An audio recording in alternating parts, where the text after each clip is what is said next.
Whether you're a diehard sports fan, a hopeless romantic, or a comedy aficionado, the Xfinity 10G network was made for streaming it all. Worry less about buffering when streaming your favorite shows, movies, or live sports, and enjoy a better way to watch. Xfinity gives you a reliable connection for streaming, plus all the entertainment you love all in one place. Fear not, because now you can finally sit back, relax, and stream your favorite entertainment and sports like never before with the Xfinity 10G network.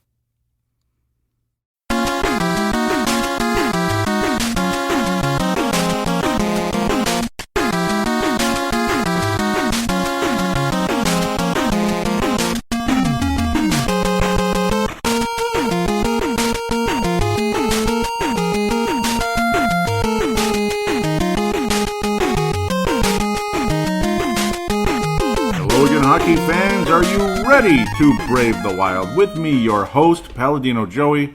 Brave the Wild is on thesportstuff.com, iTunes, Google Podcasts, Stitcher, and Double Twist. I believe this is the first time I've mentioned Google Podcasts. It's been around for a little while, but this is, well, it literally mirrors iTunes for Android devices, and it's the official Android/Google podcast application. So Brave the Wild's available on there for all Android users at all times. It uploads and you can subscribe, and it does the same thing iTunes does, and Stitcher, and of course Double Twist. So welcome aboard indeed. Sorry it's been so long, been behind, got some catching up to do. Of course, the signings of Matt Dumba and Jason Zucker.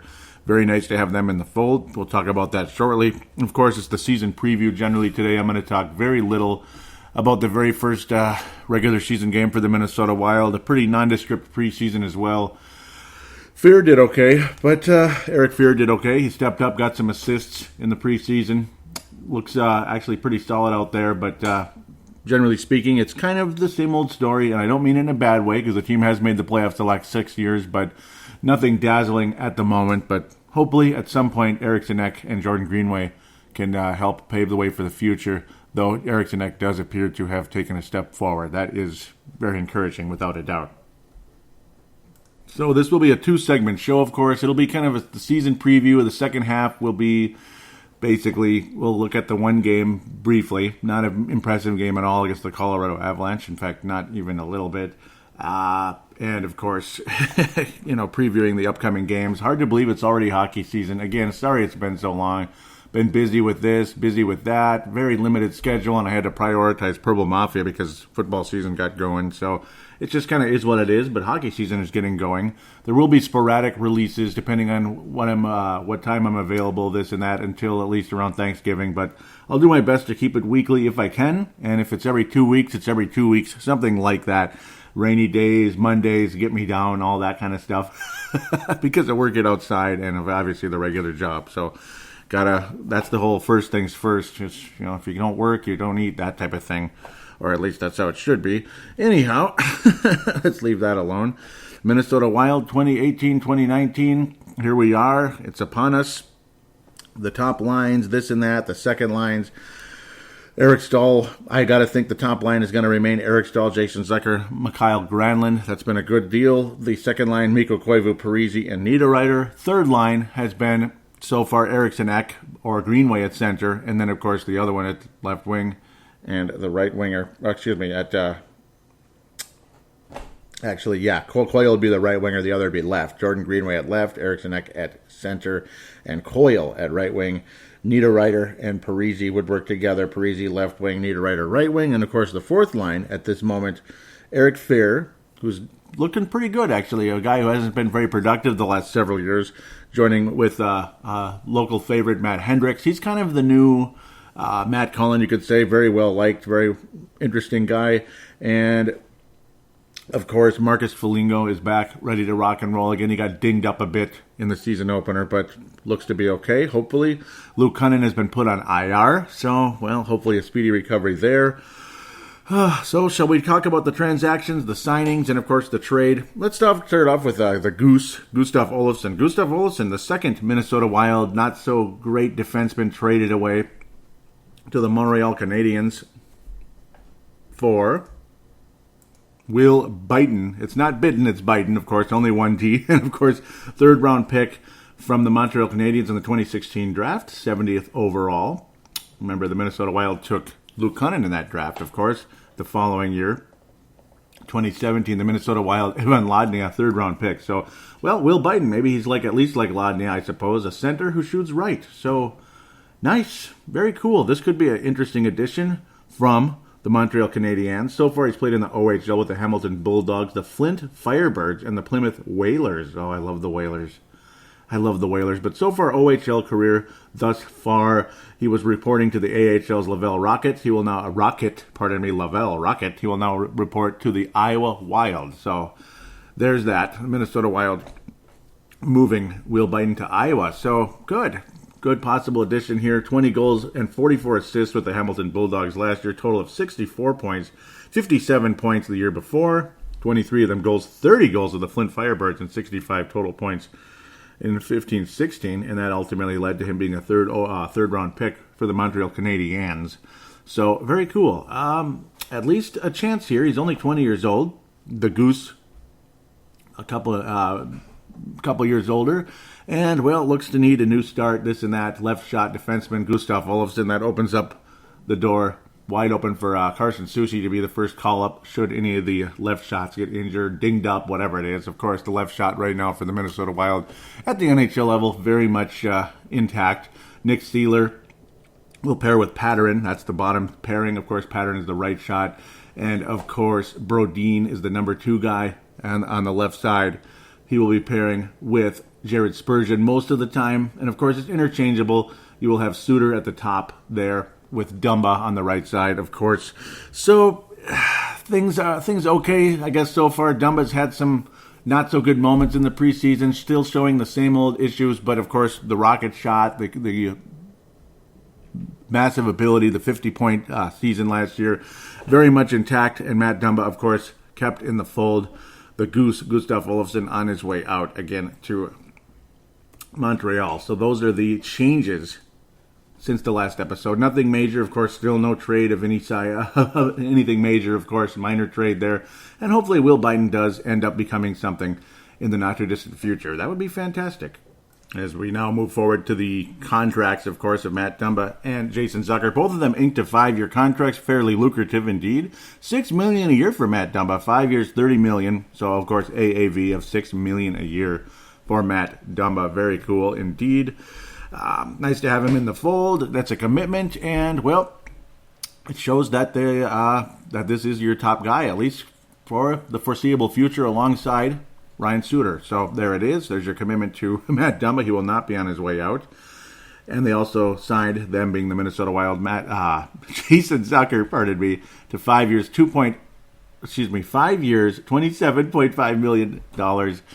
So he's in the fold as well. About, a bit over $5 million a year there, well over, a bit under $6 million, basically, for Jason Zucker. So, again, under $12 million a year combined for these two guys as a cap hit. Minnesota Wild looking okay there coming out of this one. I do think that Greg Pattern contract a little expensive for what he brings, though his physicality is invaluable. And, of course, teaming him with Nick Seeler, that could be the Bash Brothers, you could say. Kind of like the return of the Bash Brothers going back to the old days. Dahlquist and Basil McRae, guys like that. So, pretty cool. Shane Churla, you could throw him as a Bash Brother as well from the old days. The Minnesota Wild also have a new ECHL affiliate, the Rapid City Rush. Already, Minnesota Wild and Rapid City already parting ways, unfortunately. The Allen Americans are now the ECHL affiliate for the Minnesota Wild. It's their 10th year in existence. Starting in 2009 with the CHL, did the Allen Americans. So, Minnesota Wild draft picks and players under their property, this and that, will report to the Allen Americans when it comes to the ECHL. So, welcome aboard, a familiar franchise in that minor league out there. So hopefully some solid development will take place with the Allen Americans. Always wishing the best there. Neil Nate Dog Thiesing, since the last episode, had his 34th birthday. Of course, he passed away on February the 7th, 2018. God bless Neil Nate Dog Thiesing. Had to remember him again. I was saying how, well, it would have been his 34th birthday. He was a co-host on a number of the shows in Brave the Wild, and he was one of the best friends I ever had. Great guy. So, of course, he will always be a part of the show one way or another. Of course, again, those of you out there that knew him, there are several podcasts in the past you can look up and see his name, Neil Nate Dog Thiesing, in the show description. Of course, his name will always be with the hosts. I'm never going to take it off because that would be That would be just terrible to do that. But yeah, you can look at in the past, hear what he was like, his personality, this and that. Great guy, entertaining, funny. And, obviously some hockey knowledge coming to the fold as well. Thanks again, Neil Nate Doug Thiesing, on the 27th of July officially there. I had a post about Kunin aiming for a camp return. Of course, he looked good out there, but, a bit ahead of schedule, but still the Wild playing it safe, putting him on IR as we continue to move upward and such. I'm looking through the Facebook page to kind of keep up with the stories and all that. Of course, JT Brown will be the 13th forward on the Minnesota Wild roster at the moment. Of course, played with UMD, won a national title with them in 2011. Of course, they are the reigning national champions at the moment. Congratulations to Jim, Sarah, Madil, and others out there in the Minnesota Wild hardcore that love the Duluth Bulldogs. They are, again, the reigning national champions. The Gophers open up against them tonight. How about that? Tonight, yes, sir. That's going to be an interesting matchup in the MCHC. Of course, Minnesota Gophers in the Big Ten. I am a Gopher fan, for those out there that are curious. Of course, so there's a divide in Minnesota because there's quite a few Division I hockey hockey schools out there. I will be loyal to the Minnesota Gophers forever. So sorry to disappoint somebody out there that might favor the St. Cloud State Huskies. We stole your coach, apparently, this and that. So we'll let that kind of continue as is. Again, the Wild acquired Biden. Looking for any quotes here. The Facebook page, by the way, is facebook.com/Brave the Wild. Facebook.com/Brave the Wild. Just wanted to get some of these transactions and such out of the way first before I actually go into the full-on season preview. So this show's a little bit kind of inside out to normal. Usually I wrap up the show with the Facebook page. But again, Facebook.com/Brave the Wild, Minnesota Wild Show. It's actually, when you look it up on the page, it's bravethewild.minnesota. So that's what you have to actually type in, and that will be in the show description to keep things organized and such. Sebastian Barton, locally, was wondering if it was a good trade, and I think it can be. He's only 20 years old, third-round pick 2016. He's had some success in the OHL, but let's see what he can do at the AHL. That's a significant jump here. And, of course, the Minnesota Wild will have some important players in the Iowa Wild this year, like Dmitry Sokolov. Of course, Luke Cunnin, when healthy, he'll be sent down there, and others along the way, hoping to get things going in the right direction. I will quickly rattle off some of the significant players on the AHL roster at the moment. Louis Belpedio, Mason Shaw, a lot of people excited about him. He recovered from an ACL injury last year. Louis Belpedio is 22 years of age. Carson Soucy's already 24, of course, from Minnesota Duluth. He won the... actually, he was not on the team, but he would have been on the national champions if he played one more year. But, of course, he played the year before. Stamanats, very significant as well, already 25. Lost the national title game to North Dakota a couple years ago. Andrew Hammond, a potential backup goalie. He only gave up one goal in a victory for the Iowa Wild in their season opener. Klus already has an assist. I think he's got some future as well. He was on the Gophers as well, who got far all the way to the national title game years ago, but lost to the the Union team. It was extremely frustrating. Kyle Rao, a significant guy who might be a call-up, of course. He was on that team as well. That went really far. Ryan Murphy sent down. He had 2 points in the Iowa Wild victory. Mason Shaw, again, mentioned. So those are the significant names in the fold. Of course, Kaapo Kulkinen is the backup goalie to Andrew Hammond. That's extremely important as well. Matt Reed was sent down due to a lot of frustration out there. Some people would have preferred him over, say, JT Brown. But JT Brown is on a one-way contract. Matt Reed is on a two-way contract. Do the math there. So common sense, unfortunately, for Matt Reed, as he looked pretty damn good in the preseason. That's a shame that he was sent down, but we'll see what happens. He still has a very good chance to get called up should JT Brown provide almost nothing. Of course, Boudreau a little bit frustrated with him so far with that. So let's get into the actual season preview, shall we? And now we will look at the whole NHL, and will the Minnesota Wild actually make the playoffs? It's going to be tough. It's going to be extremely tough for the Minnesota Wild to make the playoffs, but just to be a jerk, no, I'm kidding. Just to be fair, let's start with the Eastern Conference first and save the best for last. That's the Western Conference. Then again, who knows? Maybe the Eastern Conference wins the Stanley Cup this year yet again, because they've been doing that quite a bit lately. We got all these high-powered teams in the West. They get to the finals, and they run into Pittsburgh, or they run into Washington. Yeah, you get all this excitement.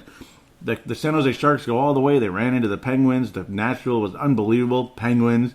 And then, of course, last year, Vegas, what an awesome season, and the freaking Capitals beat them. I wasn't too happy about that. But let's move on. Tampa Bay, Boston, Toronto, Florida, all these clubs over there. What's going to happen in the Eastern Conference? Who's going to do well? Who isn't? Well, we're going to do our usual surprise and flop in the conference.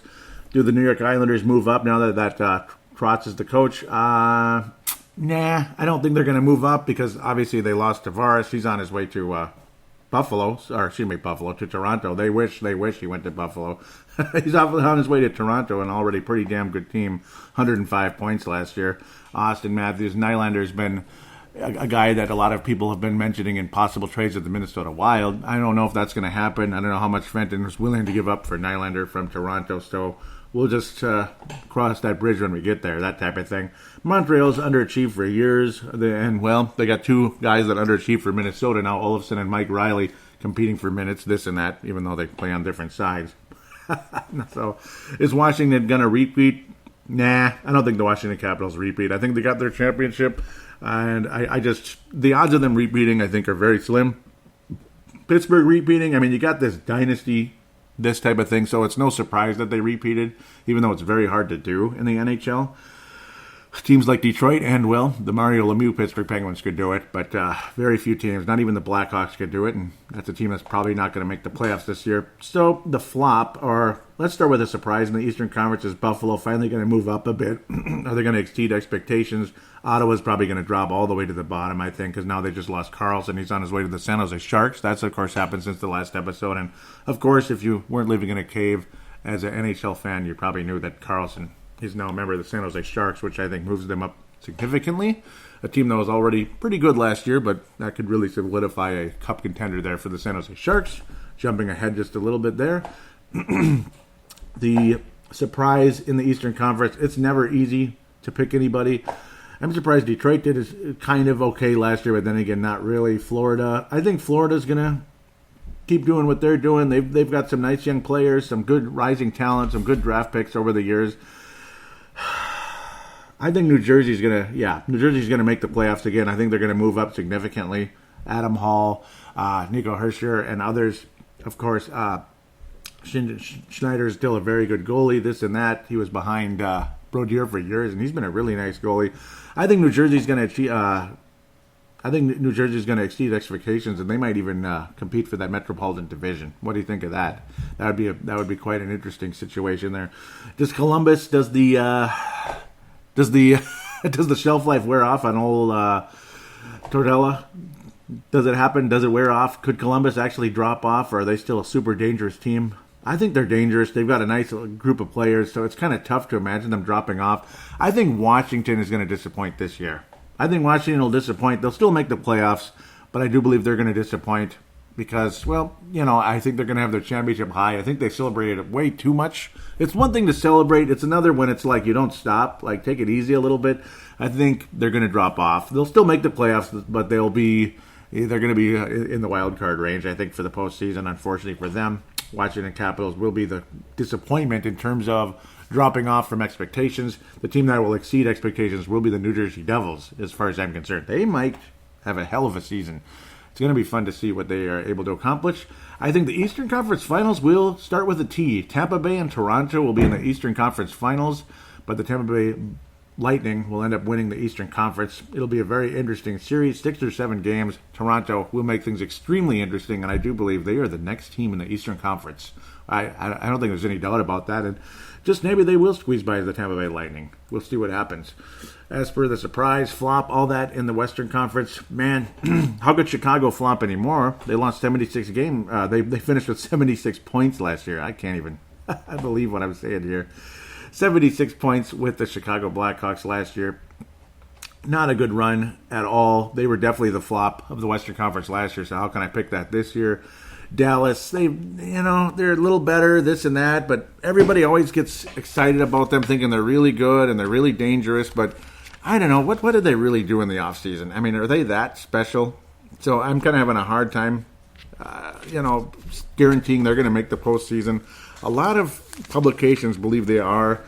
Blake Cornell was a decent addition, but he'll be on the third line. Roman Pollock, he's barely going to make the roster there. Anton Khudobin, backup. So I don't know why a lot of people are thinking Dallas is like a shoo-in to make the playoffs. They didn't last year. I'm not that convinced. Ben Bishop was a nice addition, but was he that good? He's kind of underachieved, and that's why. And look what happened when Tampa Bay traded him away, and they let Vasilevsky take over, and look what happened. I mean, he just took off. It was the right decision, and look at Tampa Bay today. Way better team, and it is what it is. So Dallas, I don't think they're going to make it. Why is everybody thinking that? So I'm kind of having a tough time with that one. I really am. So now that I've run that over about 1,000,000 times.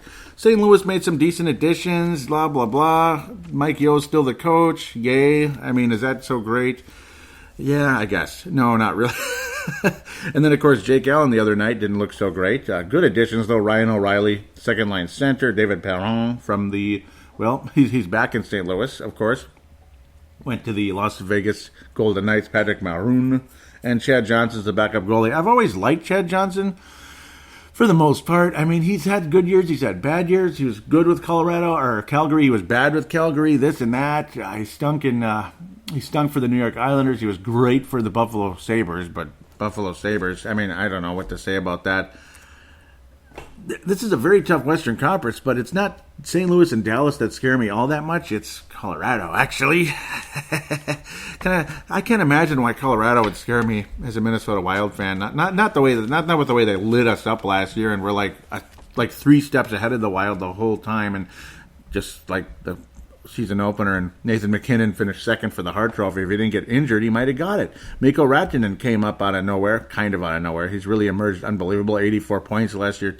Look at Tyson Barrie, rookie year. Unbelievable. 57 points. Jeez. Varlamov has been actually very solid. Jonathan Billingard is a good steadying backup goalie who can pick up a good number of games. 37 games last year. Colorado's extremely dangerous. I think they make it for sure. In fact, Colorado is better than St. Louis and Dallas. And, well, they finished ahead of them last year, barely. I think Colorado is the one that's going to make it. You know, divisions change every year. Teams miss, teams make it, this and that. I mean, if Dallas gets in, that would mean Minnesota's gone downhill big time. That's what I think. Or St. Louis. Nashville and Winnipeg are going to get in for sure. I mean, you got to think Minnesota and Colorado should both make it. You want to believe. But Colorado's, right now, they're better than us. They are. And I hate saying it. Minnesota Wild with 101 points last year. Colorado 95. I don't know. Colorado's faster. They look like freaking Penguins out there. I mean, they might be one of the elite teams in the Western Conference if things continue the way they are. And some of you might be like rolling your eyes and throwing up your breakfast right now, hearing me say that. But this is a dangerous team, and it's a terrible matchup for the Wild. That's for sure. St. Louis again did not start out too good. Their goaltending is all over the place. We all know what Jake Allen did to the Minnesota Wild years ago. But generally speaking, he is not a good goalie. And that's why I was so freaking pissed off 2 years ago when the freaking St. Louis Blues beat the Wild in 5 games and it felt like a sweep. I mean, they whooped our butts. They made some nice additions, though, so this and that. They're going to have to outscore teams to beat them, I think, because the goaltending situation in St. Louis is not that spectacular. It's just okay. Carter Hutton's moved on to Buffalo, so again, that doesn't help. I mean, that was one of the reasons St. Louis was semi-dangerous last year, because Carter Hutton was a good backup goalie, and he was better than Jake Allen. In fact, just 2 goals a game, and now off he goes, and Chad Johnson's the backup. He's inconsistent.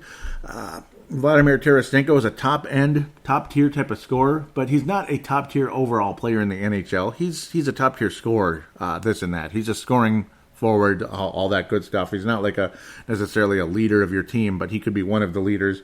Braden Schen's extremely valuable. Jaden Schwartz, extremely valuable. He's still got Peter Angelo and others. Bouwmeester, Edmondson, Paraco, this and that. So it's, I don't know, man. Alexander Steen's obviously good. So it's their forwards, it's their scoring that's going to get it done if the St. Louis Blues are going to make the playoffs and be a dangerous team. It's absolutely the offense. They're going to have to outscore teams to beat them. Their goaltending situation, very questionable at best. Colorado's goaltending situation is steady, but their forwards are scary as hell. And their defensemen are pretty good as well. And you got veterans like Landeskog, who's grown up a little bit. Remember years ago, that's why the Wild beat the Colorado Avalanche, because they were a little too out of control. Nathan McKinnon was a little too green, as great as he was. This and that, and Varlamov had good moments and bad moments. And Minnesota had some steady veterans and some nice young prospects like Granlund, who emerged beautifully in that series, along with Eric Halla and such. And of course, Eric Halla, again, as we all know, moved on to the frickin' moved on to the frickin' Vegas Golden Knights. That still bugs me. Vegas Golden Knights, are they going to win the Pacific Division this year? San Jose Sharks are going to win the Pacific Division this year. They are. I think the Sharks are going to be in the 110-point range. They got 100 points last year. So Chris, those of you guys out there, Chris Stortz, Chris Porter, Drew Bunting, those are all San Jose Sharks fans that I know well via Facebook and Twitter and all that. And podcasts, of course, the Teal Town podcast for the San Jose Sharks. Love it. Chris Stortz, a member of that show, and I've been on it. I'd like to have him on this show as well. This is a very dangerous team. Obviously, Carlson, of course, added. Brent Burns already there. Vlasic's a nice steady player. Coulter, Joe Thornton's still there. Ancient history, but still playing. Chris Tierney's okay. Pavelski's value is still there. This and that. Obviously, Thomas Hertl, he's get his moments. He's inconsistent. He's kind of like he's like a lesser version of Zucker almost in a way. But Evander Kane, if he can keep his head on straight, the San Jose Sharks team could and should win the Western Conference. So they will not be a surprise team. They will move up dramatically. A surprise team in the Western Conference, well, in terms of moving up, I think the Calgary Flames. And it's not just because I like them. I think they're very dangerous. I think they'll move up. I would not be surprised to see both Alberta teams move up into the playoffs this year. Calgary and Edmonton should move up significantly back into positioning. At least the NHL hopes so. It's always good to have Calgary, the Sea of Red and all that. But more importantly, Edmonton, because of one guy, Connor McDavid, Draisaitl, guys like that. Their goaltending situation is still kind of, and their defensive situation is scary.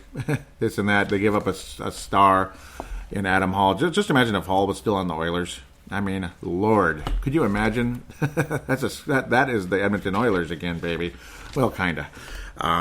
They did add Tobias Ryder, who's okay. Kyle Brodziak's back in Edmonton after many, many years. So fourth line center. It's a nice steadying addition, but Cam Talbot's mediocre at best. Al Montoya's not good. He's their third string goalie at the moment. Mikko Koskinen, we'll see. We'll just have to wait and see what happens with that guy. They're going to have to really, literally hope for the best in that sense with the goaltending situation. It's questionable. Koskinen is coming in from Finland, so they're going to have to hope he's literally like a Mikko, Kiprusoff, somebody like that. Or, of course, a Nicholas Backstrom type coming in late, already 30 years old, this and that, just turned 30. So somebody like that, you'd have to come in kind of surprise and be something special. That's the hope for the Edmonton Oilers. Otherwise, guys like Rodrigue, who's one of their prospects in the system, Stuart Skinner, guys like that. That's where they're going to have to hope for in years to come. But at the moment, they're going to have to really hope that the Finnish goalie Koskinen can surprise and be something. Good numbers last year in the KHL. In fact, phenomenal. 1.57 goals against average. That's really good. And he's a 6'7" monster, like the Devin Dubnyks of the world, even taller. So, well, that's how Edmonton succeeds. It's Koskinen. So Koskinen is the secret weapon there because it ain't Cam Talbot. 3 goals a game? No, that's not going to get it done because Edmonton's scoring is not consistent enough, even though they have the best player in the league. We'll just have to let that go. Vancouver, nice start. They have some nice prospects, this and that. Their goaltending's okay, blah, blah, blah, but I don't think they're a major playoff team. Arizona could be up, could be a team on the rise at some point. Clayton Keller and others. There's a hope that something happens with the Arizona Coyotes. I'd like to see them play good again. I enjoy them. I like their uniforms. I like their team. Antti Ranta had some moments last year. In fact, his numbers were good after a real yucky start. Darcy Kemper, guys like that. Kemper was not good in the time he was in net last year. He's still the number 2 guy. It's all on Antti Ranta and others. Alan Gullenchuk, though, from the Montreal Canadiens. That was actually a pretty nice trade, a nice addition for the Arizona Coyotes. So that's how they possibly make it. I hope Arizona emerges and becomes a playoff team. But I think they'll be in the mix. I think they'll be good all the way till the end of March. They'll be in the mix. They'll be around. I think teams like Chicago are going to continue to stink. Well, Minnesota, St. Louis, or Dallas, one of those three is going to make it, and the other two are not, and one of the three is probably going to have a terrible season, I think, like 70 points, something like that. One of us is going to really drop off. It's not going to be St. Louis. I think they're good enough with all those forwards to be dangerous. They might be better than us. Dubnyk had an awesome start to the season. That really helped. So that's where things kind of sit there. Las Vegas, well, they lost a couple guys. They lost Neal, they lost Perron, but they still have some nice additions. They still have a nice overall group of players that get along very well and all play for each other, not for themselves.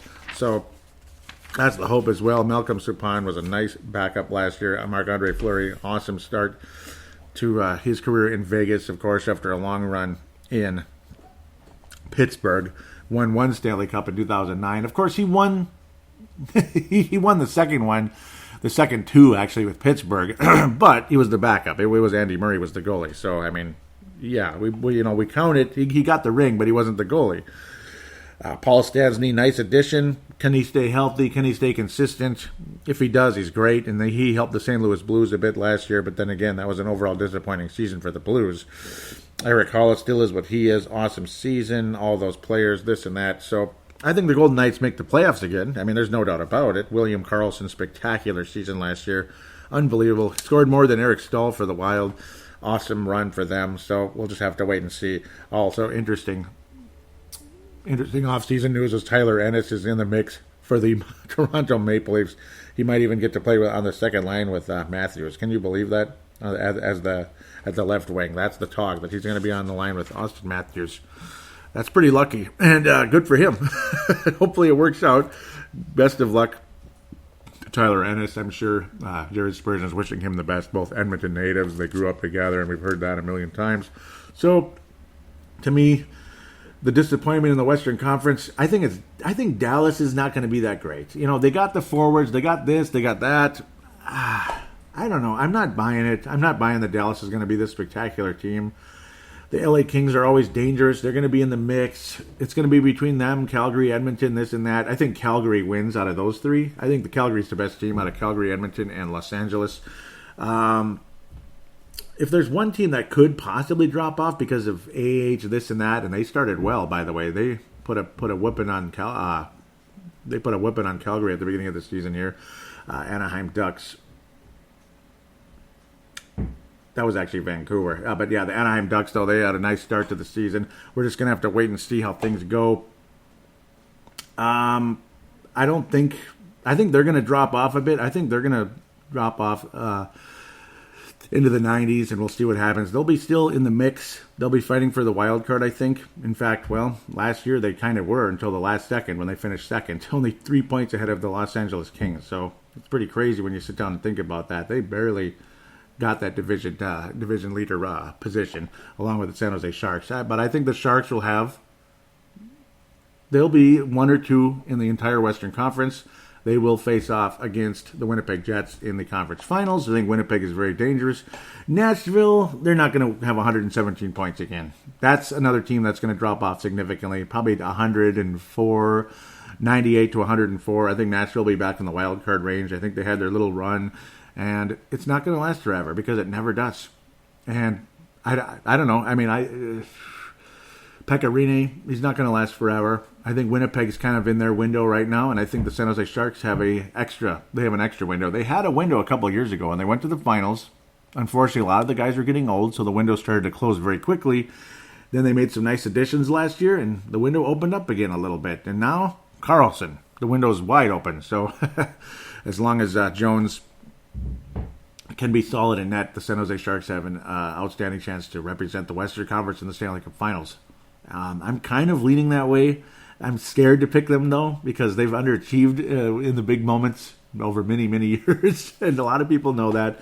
Winnipeg got beat by Las Vegas last year. I think Vegas is going to be in second or third. I'll say second in the Pacific Division. San Jose is going to win the division. Third place is going to probably be the Flames, I think, and then LA and Anaheim. Two city neighbors there will duke it out. It's literally, they're both a part of Los Angeles. So the Los Angeles Ducks of Anaheim will be duking it out with the Kings for the wild card.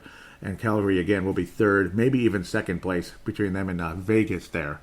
with James Neal, the former Vegas Knight, added to the mix. Minnesota is going to finish fourth in the division, I think. Colorado is going to be third or second behind Winnipeg. It's between Colorado and Nashville for second place, I think. I think the Colorado Avalanche are moving up. I do. I hate saying it because I hate them so much.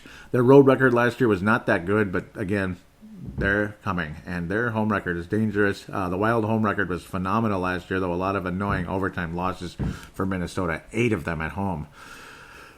Boy, the Wild are going to be hovering around 100 again, even though they had an awful game. You can't judge it all in one game. It's a terrible matchup. Minnesota usually plays well against Nashville. We usually play good against St. Louis sometimes, and hopefully against Chicago. We better. Who knows? But I don't think the Blackhawks have enough. I don't think they have enough tread on the tire right now. They got the nice stars that are aging a bit, Patrick Kane and, of course, Jonathan Toews. But after that, it's questionable at best. A lot of their other big-name guys dropping off quickly, unfortunately. So it kind of is what it is there. Blackhawks missed the playoffs. Minnesota squeaks in 7th or 8th seed with the wild card.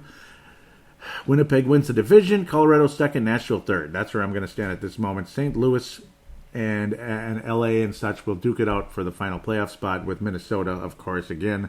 Minnesota, St. Louis, Los Angeles will all be duking it out for the final couple playoff spots there. And Dallas should be in the mix, but for how long, don't know. Arizona, Edmonton, well, they're going to be in the hunt, which is, of course, below the mix, and we'll see what happens. It's up to them. But Western Conference, again, the drop-off, the team that will drop off significantly, I got to think Nashville's going to drop in points, probably significantly. But they'll still be very much in the playoffs and all that. The team that's going to surprise, going to emerge big time. Calgary's going to get in the 100-point range. So you could call them the surprise, so to speak, even though it's not a gigantic surprise. They'll move up significantly, though, into the hundreds. Western Conference Finals, San Jose and Winnipeg. And the Stanley Cup Final representative against the Tampa Bay Lightning. Oh, my. Winnipeg scares the crap out of me. San Jose could have that magical run. They could be something unbelievable. I mean, you don't see defensive pairings this good. And then all those things are really pointing to San Jose making a heck of a run against Winnipeg. That could be a 6-7 game series. Like I keep saying that, but with just like Tampa Bay and Toronto.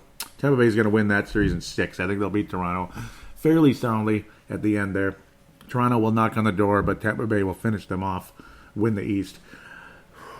I think Winnipeg is going to beat San Jose. I was leaning towards the Sharks. I think Winnipeg is just too dangerous right now. 7 games. It kind of depends. You want to say home ice, but it doesn't really matter in hockey, does it? It kind of does sometimes. It kind of doesn't. It's all about who's playing better, who's healthier, this and that, because guys get hurt. If somebody on the Sharks gets hurt, they're screwed, that type of thing. Winnipeg is deeper. That's where I think the Winnipeg Jets, I guess, they're the most likely team to go to the finals. But I think Tampa Bay is going to beat Winnipeg.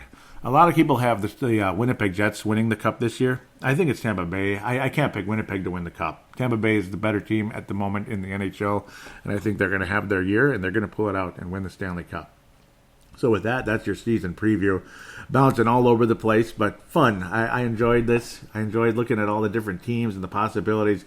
The Ducks also, that's another team that's going to be duking it out with Minnesota, St. Louis, Los Angeles, and such for that final playoff spot. Edmonton, all of them. It's going to be the same old story, unfortunately. And I hate saying it, but there's going to be a significant trade at some point. Fenton's been kind of sitting on it for a while. He wants to evaluate things, and he doesn't want to get ripped off. He doesn't want to give away Charlie Coyle for a 5th or 6th round pick. He's not Mike Riley, okay? So it's one thing you get a 6th round pick or so, 5th round pick for Mike Riley. You take a flyer on a guy named Will Biden, who just might be something from Montreal. That might end up being actually a really good trade. So, of course, that could be the difference, significant difference between Paul Fenton and I almost called him Doug Risebrough, but Chuck Fletcher. Yeah, Doug Risebrough, don't even get me started. I mean, again, you trade away 3rd-round picks for guys that are, at best, 4th-line centers. And, he brings grittiness for the playoffs there. We're going to go out there and we're going to knock some heads together, Yeah, bull crap. The guy didn't do anything. He didn't do crap. All those different players that Doug Risebrough gave up 3rd-round picks for. And Fletcher, guilty of similar situations there. He's just a significantly better drafter than Doug Risebrough. And that's what kind of kept Fletcher around a little longer and didn't have me clamoring for him to get fired. So that's kind of how it is. So interesting thoughts to go with. I think Minnesota does make the playoffs, but it's same old until I have reason to believe otherwise, and hopefully I do. So with that, we'll take a break. We'll look at the Colorado game a little more, even though I kind of analyzed it enough already, and preview the upcoming games and call it a wrap on the show.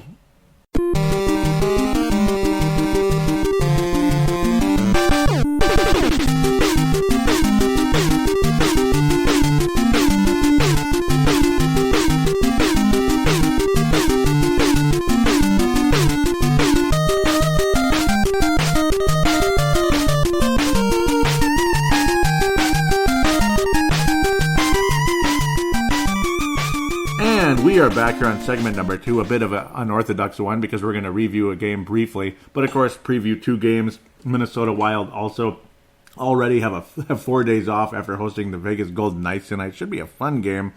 And of course the Minnesota Wild will then host the Chicago Blackhawks on Thursday. That's how long it is in between already. So pretty ridiculous. A 4-day bye like the Minnesota Wild needed so bad. I don't know what the point of that is. It's just kind of dragging things out. Zach Parise scored the opening goal of the season and the only goal for Minnesota. 6 minutes and 14 seconds into the game. Zach Parise, assisted by Koivu and Niederreiter, of course, his line mates on the second line, as we like to call it. They might call it the first line. I'd call it the second. Koivu and Niederreiter, again, assisting. There's a good play. Parise just kind of getting close to the net and doing what he does, fighting and fighting and fighting. And he got shots on net, but generally speaking, Minnesota did not. Colorado added a couple of empty netters late in the game. That's why the score is 4-1, but Colorado dominated the Wild pretty much the entire way. Shots on net were unbelievable. It was like 38-11 at one point. It's just ridiculous. Minnesota Wild had a power play right after Colorado's third goal of the game was disallowed. That was, of course, before all that empty net nonsense, of course, that took place. And I'm saying, of course, too much now. It's getting kind of silly. Minnesota Wild mustered pretty much nothing on the power play. Golden opportunity to tie the game up in that third period, and they just could not get it done. Extremely frustrating. Charlie Coyle, of course, tripped by Kerfoot, and there goes a course again. Minnesota Wild getting a delay of game late, and that did not help either. A couple of empty nets for the Colorado Avalanche. Again, Colorado about 3 steps ahead of the Wild throughout the game. Devin Dubnyk was unbelievable in net, and it could have easily been a much worse game. Devin Dubnyk ultimately giving up 2 goals in the game. So, well done. Save percentage about 95%. Very good game for Devin Dubnyk. Just a crying shame that there was pretty much no offense in front of him and very little defense as well. Colorado just much faster. You didn't see a whole lot of reason to be optimistic. Eriksson Ek only mustered 10 minutes in the game. Foligno, 8.5. Greenway, only 7.5. And about 8 minutes ultimately at the end of the day for Greenway. So a lot of the young guys, again, not getting a whole lot of minutes. But I won't quite compare Bruce Boudreau to Tom Thibodeau across the river just yet for the Minnesota Timberwolves there. Just an overall extremely frustrating game. Zucker only 1 shot on net, nothing in the third period. Koivu only 1 shot on net. Parise had 4. He was definitely the most active player. I thought he was easily the best player on the Minnesota Wild other than Devin Dubnyk throughout the game. Very well done by Zach Parise. He looks like the old Zach. Charlie Coyle, 0 shots on net. 0. Are you surprised? 0 shots on net for Charlie Coyle. I mean, it's one thing if you're Matt Hendricks and you don't have any shots on net. And you're just kind of, bumping and thumping around, grinding out there, playing the wall game, taking some face-offs, this and that. Maybe trying to set up other players, given the opportunity on that fourth line. As he actually was the center, not Eric Fear in the game. And, well, I don't know. Just an overall yucky game for Minnesota, I'd have to say. I mean, really, this is the best we can do. I think we can do a lot better, and it just wasn't meant to be. An overall awful game. Colorado mustering, again, 38 shots on net. Minnesota, 21, and that's it. Only 1 pass by Varlamov very early. Less than 6.5 minutes into the game, into the season, all that, and that was all she wrote. Varlamov solid in the opportunities he had to face, which, again, weren't all that many. Dumba got a couple shots on net. Even Steeler did. Steeler looked solid out there, as good as ever, this and that, but minimal minutes at the end of the day compared to others. Ryan Suter already 25 minutes, and he didn't look nearly like the same guy. He was very slow, very, mediocre is probably the word to say. Coming back from that type of injury, it's hard to really complain, but at the same time, the only thing I can complain about is the minutes. Why? I mean, was he good enough to warrant that many minutes? Could you give more to Jonas Brodin? Maybe a couple more to Sealer? That would probably be useful at this point. I don't know. It seems like Suter always has the... Suter just has a stranglehold on whoever is the coach of this team, no matter who it is. You see the same guys on the power play. Now, of course, Koivu and Parise hooked up on a goal at the beginning of the game and all that, but it's the same guys and the same power play, the same. It doesn't matter if Mike Yo's the coach or Bruce Boudreau's the coach. And that's partially because, well, that's the kind of team that Chuck Fletcher put together. It's not a bad team, but at the same time, it's kind of the same old, and that's the complaint at this point. You're hoping for some type of a shake-up. You don't want to get rid of everybody, and of course certain guys you can't get rid of, this and that, but don't be surprised if Coyle or Niederreiter is gone. I think Coyle, oh God, you hope somebody out there is intrigued by him enough that they can give you a fair trade. I hope so, because again, I mean, the guy doesn't shoot, and that's all there's to say about it. Charlie does not shoot the puck. He shot the puck quite a bit in the preseason, and he was unbelievable. He was the MVP of the preseason for the 6th straight year, most likely. Him and Eric Fehr were probably the MVPs of the preseason. Well, Fehr mustered 2 shots in goal. But Fehr's not meant to be a major part of this team. And Charlie Coyle was never, ever meant to be a third-line player, but that's what he is. He's a third-line player. So, because he's just gritty, and he's good along the wall, and he's just an all-around great guy, too. So, I don't know. He was supposed to be better than that, and I don't know if we're ever going to see it. So, pardon me for getting a little frustrated. Also, how many shots on net did Eriksson Ek get? 0. That's right, 0. Jordan Greenway, well, he barely even was on the ice to get a chance. Same with Ek anyway. Ek was about 10 minutes. Greenway under 8 minutes. So, I don't know, man. Got to generate more offense. And again, it's hard when you don't have the puck like 90% of the game, or so it felt like. I felt like Colorado was going to win the game like 6-1. But luckily, very okay, very strong game by Devin Dubnyk, and that's what made the difference at the end of the day. Dubnyk kept the Wild in the game. The skaters did not. Parise ultimately, again, looks good out there. He looks great. He's not getting any younger. We all know that, and he could use some help. It's nice to see Parise scoring goals again. Thank you, Lord, for that. But again, he needs some help, and hopefully help will come. And it should, because I think the Wild schedule here, at least the next week, should be adequate for the Wild to have an opportunity to move forward a little bit, win a couple games, and I think the Wild will win a couple games. So despite all my negativity, my frustration, and this and that, you're going to see a better hockey game tonight against the Vegas Golden Knights. To me, I don't think there's any reason the Wild should go out there and stink it up again. Vegas Golden Knights, well, they lost their first game, this and that. I mean, it is what it is. They got beat 5-2 by Philadelphia at home. So, it is what it is. Vegas Golden Knights are what they are. I think, they're a good team, but for some strange reason, Minnesota plays well against them. And for me, there's no reason why the Wild shouldn't play well. I wouldn't be surprised if Malcolm Subban was in net, because Fleury had an awful game. Subban came in and kind of relieved relieved Marc-Andre Fleury, stopped 9 shots. I think Subban will be in net tonight. That's just my guess. Other than that, though, Mrs. Lincoln, how was the play? I mean, again, not a good game to start off the season for the Vegas Golden Knights. I think they started off 0-2, and the Minnesota Wild actually beat the Golden Knights. Again, good matchup for Minnesota for some reason. I don't know what it is, because I think Vegas is a fairly quick team as well. Max Pacioretty added to the Vegas Golden Knights. Again, major addition for them in the offseason. A lot of people wanted him to come to Minnesota. So, again, a nice addition. You still got Ryan Reeves and such, some of those playoff type of guys, and Paul Stastny, all those names that have been around forever. But I believe Minnesota wins the game. I think something of the likes 3-2, something like that. I'm trying to think of who could score, who's the most likely guy to score in the game. Let's go with Eric Stahl. He did well against the Vegas Golden Knights last year, and again, he did well against a lot of people. And I do think he gets his first goal of the season tonight against the Vegas Golden Knights. Whether it's the first goal or the third goal of the game, might get to an empty net situation. Who knows? Maybe a 4-2 win, or just maybe this thing goes into overtime and Matt Dumba gets the winner. Something along the likes of Jason Zucker. Those are the two guys, and the third possible guy to win the game in overtime would be Mikhail Granlund. But I'm going to go with Eric Stahl, the most likely guy to score tonight in a 3-2 Minnesota win. Let's move on to the Chicago Blackhawks. Next Thursday. It's only next Thursday, right? And then the following game is Carolina. Hopefully I can get a show Saturday morning. Possibly I could squeeze into show Saturday morning. That'd be kind of cool if humanly. So we'll see what happens. We'll only be reviewing 2 games, so it wouldn't be a hard show to do. Chicago Blackhawks come to Minnesota. Same old, same old. Well, not really. Same old Stars, and the goaltender situation not looking good for Chicago, as of course Crawford is nursing an injury that's kept him out for a long, long time. So things kind of are what they are for the Blackhawks. They did win their first game, though. So, danger, right? I'm looking at the Carolina Hurricanes and then the Blackhawks, and I'm seeing Cam Ward, and it's like, Cam Ward. Did I click on the Hurricanes? Nope, that's right. Cam Ward is the goalie right now for the Chicago Blackhawks. He's decent, but he's just okay. And, of course, many years with Carolina, and Carolina was decent, but just okay over all the years that they were, over all the years with Cam Ward for the most part. The poor guy goes all the way back in the day with them.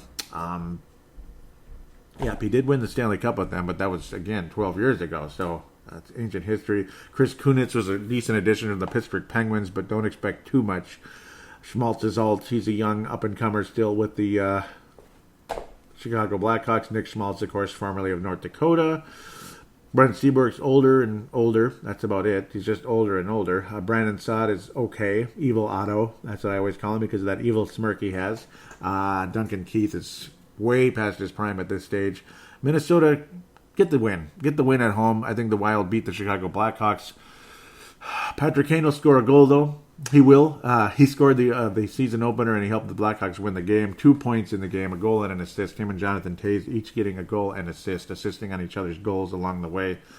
So, at the end of the day, Minnesota should win the game. The Blackhawks scoring definitely up, at least in their season opener, against the Ottawa Senators. Cam Ward giving up 3 goals in that game. It's just Ottawa, but it was in Ottawa, so there's a little bit of something there.